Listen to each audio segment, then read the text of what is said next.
My name is Moronkeji, and this is the story of a touch that changed everything. I never planned to fall in love with my father-in-law. I know it sounds terrible, but sometimes love doesn't ask for permission before it finds you. Damilola, my husband. He was handsome, smart, and full of dreams, but he was also cold. We lived under the same roof, but it felt like two strangers sharing air. He spoke control. I spoke silence. When he said he got a job in the UK, I thought distance might save us. He told me to stay with his parents until he settled down. I smiled, but deep down, I knew something between us was already breaking. That's how I found myself in Ibadan at Baba Akinwani's house. The home was quite peaceful.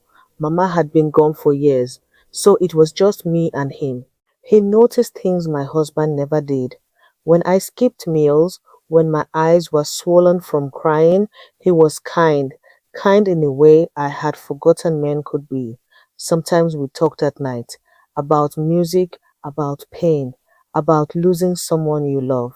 He never crossed any line, yet somehow he filled the silence in my heart. One evening it rained so hard, I sat outside letting the rain wash my pain. Then he came. He covered me with a shawl and whispered, "No one deserves to be this lonely." My chest tightened. La whispered. That night I couldn't sleep. His voice, it stayed in my head. I knew it was wrong, but my heart didn't care. One night I broke down. He found me crying and he held me, not with desire, but with care. That one touch changed everything. I started avoiding him, but hearts don't listen to logic. The more I ran, the deeper I fell. Months later, Damilola returned, but not the same man.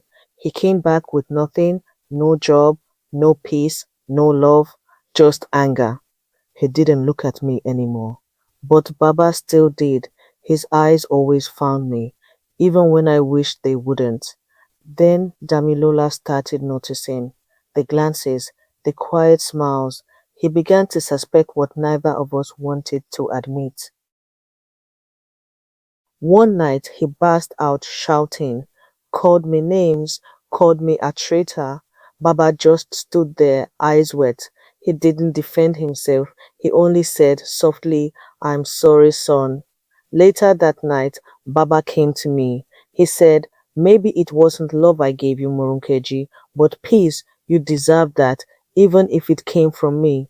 I knew I couldn't stay, so I packed my bags. Before I left, I whispered, "Thank you for seeing me."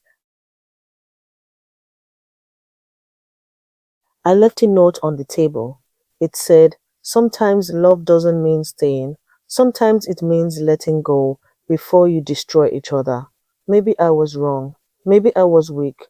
But for once in my life, I felt seen.